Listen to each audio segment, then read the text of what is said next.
Well, they do say a picture paints 1,000 words, but for a photographer and artist, Geloy Concepcion, it's also a vessel to share the things you wanted to say but never did. Well, there's a lot of that. And to tell us more about the book he put together, archiving the sentiments from people from across the globe, Geloy joins us live in the studio.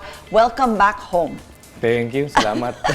Salamat. Well, I mean, it's nice to have you with us, and it's nice, you know, as we relive your story. So take us back to that post of yours where you put that out asking your followers, or not even followers, basta nilagay mo na lang doon, di ba? Ano ba yung mga gusto mong sabihin na hindi mo nasasabi, di ba? What were you going through though in your own life for you to want to even think of asking that question? Yeah, actually, nagsimula siya na internally yung struggles kasi nga pagdating ko ng US 2017, may delay ako sa immigration papers, so undocumented ako ng two years. So doon nagmula lahat ng struggle. So naisip ko kung meron akong ganito, I'm sure yung ibang tao meron din. So kaya tinanong ko yung tanong na yon sa Instagram. Bakit ba? Ano bang gusto mong sabihin at that time na hindi mo nasasabi? Kaya tinatanong mo sa mga tao. Nakakatawa kasi unang post nung project na to is about parang sana magaling ako mag-English para hindi isipin ng mga Amerikano na tanga ako. Parang yun yung una kong post. So, ayun, nung tinanong ko yung question, may mga 30 yata na sumagot nung una. 30. Oh, wow. Okay, so that was fast. And then you started, you know, putting them together with pictures. How did you get to choose? I'm sure, you know, I read somewhere that you would get, I don't know how many, like 1,000 a week. That's to start off with. So now it's, I don't know, do you still get them? Yeah. Weekly, I get 1,000 to 2,000 letters. Grabe, and you go sa buong mundo. All over. How do you get to choose? And do they even tell you a story, or did they just answer the things that they wanted to say? Wala bang explanation? Yeah, ano lang, yung prompt, tapos sasagot sila. Yun lang. Yeah, tapos usually may tanong ako doon na taga saan ka sumusulat. So nalalaman ko na Pakistan, Serbia, kung saan-saan talaga. Yeah. So, but how do you choose, though? I mean, if you get all of those, I mean, what's the first thing or 5 rules that you go through to curate your post? Yeah. So, madalas, parang kasi 10 lang yung pwede mo i-post So, ginagawa ko, tinatry ko talagang matakel yung iba't ibang issues, no? So, hindi lang tungkol lahat sa love life, yung iba, regrets, childhood trauma, iba-iba talaga. So, yun, tinatry kong as much as possible, may variety ng 10 issues. Kadalasan, ano yung mga regrets nila? Oh, madami. Marami. Anong kadalasan? Mga love life ba? Or yung mga self-worth or something? Self-worth, mga regrets. May mga wish din, may mga hopes. No? May mga positive din, pero madalas mga grief. So that being said, how did this affect you, affect your love for photography, which is actually how you started? I mean, you had this wonderful job here in Manila.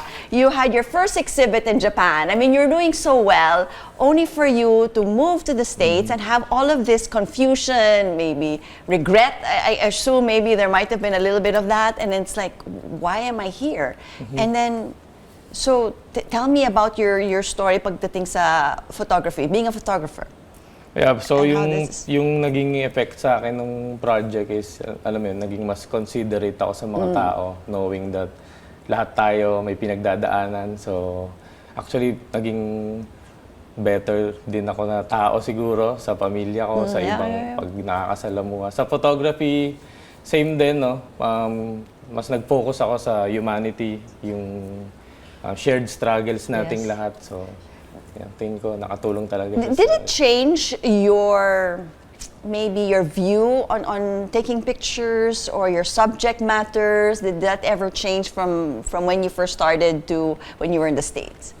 Yeah, mas naging tao siya. Mas nagkaroon sisa ng laman, tapos yun nga, mas madalas akong lumalabas na nakikipag-usap sa mga tao, knowing na lahat may pinagdadaanan kami, tapos Yun. Well, it seems you have a better grasp now of people and understanding, sabi mo, of what they've going through, and when you take their pictures, parang nakikita ko talaga, ay nako, parang hirap yung tao na to, or parang happy or sad, you know.